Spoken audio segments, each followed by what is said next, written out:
Sometimes you just have to sit back, admire, and appreciate greatness. And that's what we saw today. Flat out greatness from the Warriors on the road as they take down the Sacramento Kings to advance to the second round with a 120-100 win in Game 7 against the Kings. And Steph Curry had arguably one of the best postseason performances of his career, and that's really saying something, because how many legendary playoff games has he had as the most influential player of all time?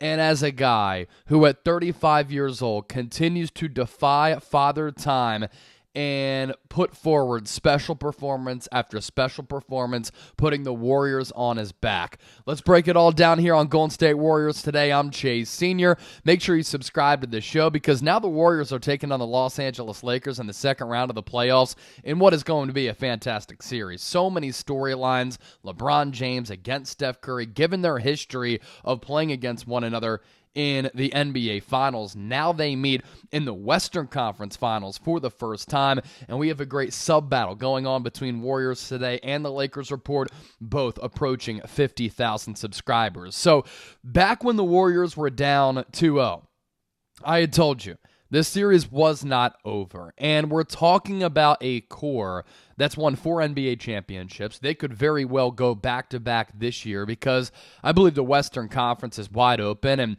it's a better conference, top to bottom, than the Eastern Conference, in my opinion. And over 10 years, this is a Warriors group and contingent that has won countless big games in a bunch of pressure cookers. And this is a Warriors crew and dynasty that has seen it all, from Bob Myers to Steve Kerr, Steph Curry, Klay Thompson, and Draymond Green. And the lack of panicking, them always remaining cool, calm, and collected, has a trickle-down effect throughout the entire roster.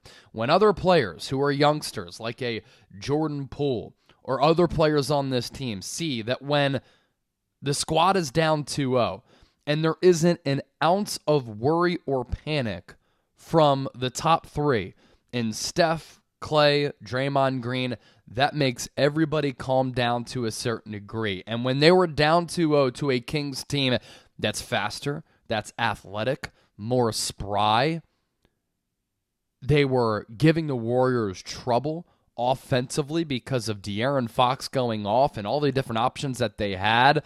There wasn't any panic from this Warriors team against this upstart Kings squad. They come back, they tie it 2-2. They lose a critical Game 6 at home. So the last 36 hours, as Steph Curry had talked about, were pretty wonky and difficult. And then they beat the Kings in a hostile environment on the road in Game 7 to advance to the second round to take on the Lakers. An all-time, and I mean all-time, Steph Curry performance. I mean, he was coming off screen and rolls, hitting shots. He was hitting step-back threes. He was getting to the rim.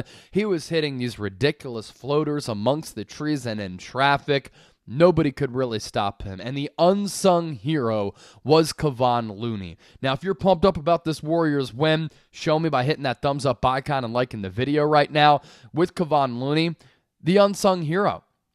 I thought in the third quarter, after the Warriors went down by a couple into recess at halftime, his ability to extend possessions and give the Warriors second chance opportunities and third chance opportunities on the offensive end kind of took the air out of the Kings. It can be really demoralizing when you feel as though the ball is not going your way and you just can't find a way to get a rebound. And Mike Brown even said it after the third quarter. I was disappointed because we were getting out-physicaled, he said, by the Warriors. And there's certainly an element of that in this game, but also it's just the experienced nature from this Warriors team that has literally seen everything against a Kings team that, outside of Harrison Barnes, does not have a lot of playoff experience. Now, moving ahead, this is going to be a very dangerous Kings team, and they're going to keep this core together, and they are going to be a challenging team to take down in the Western Conference. And this did have a feel of the Western Conference Finals, but the experience, the veteran-leading group for the Warriors, I thought paid off in a really big way. And when Kevon Looney is pulling down rebound after rebound after rebound, the Kings start to get this mental game in their head where they're like, my goodness, we can't get a break.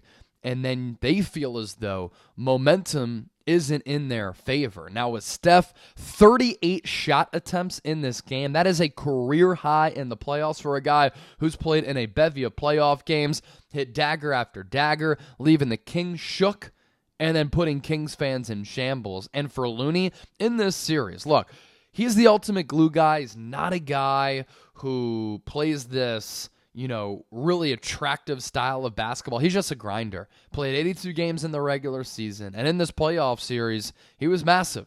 3 games of 20-plus rebounds in this series. It's the first time that any player has done that in the NBA-ABA merger. And in that third quarter, I really do believe that he and Steph solely helped to flip the momentum of this basketball game. Now, Klay Thompson was awful in that first half, and for much of this game, he couldn't find a shooting stroke. He was 1 of 10 in the first half, but had some big buckets in that third quarter, especially that buzzer beater where he got fouled. The Warriors were not good from the free throw line either, which was very surprising and uncharacteristic of them.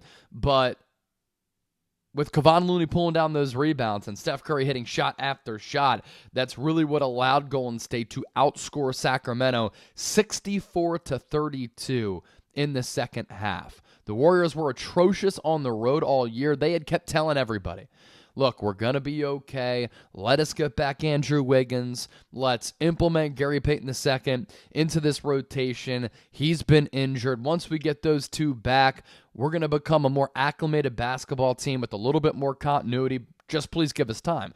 And in the first 2 games of this playoff series, the Warriors were trying to insert Wiggins into this lineup and Gary Payton II into this rotation, and it took them a little while to find their footing as a collective basketball unit. Then they were able to do that after they went down 2-0. And it's peak Warriors for them to be so bad on the road all year, especially defensively.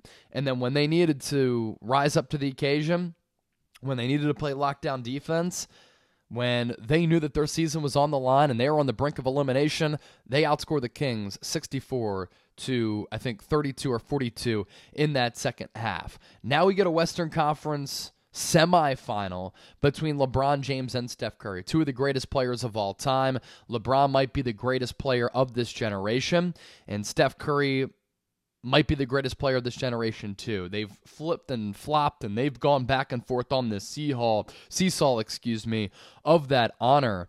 But either way, it's 2 of the greats of all time. Steph Curry is probably the most influential basketball of all time. I've always said this because of this reason. He's literally changed the way that the game is played.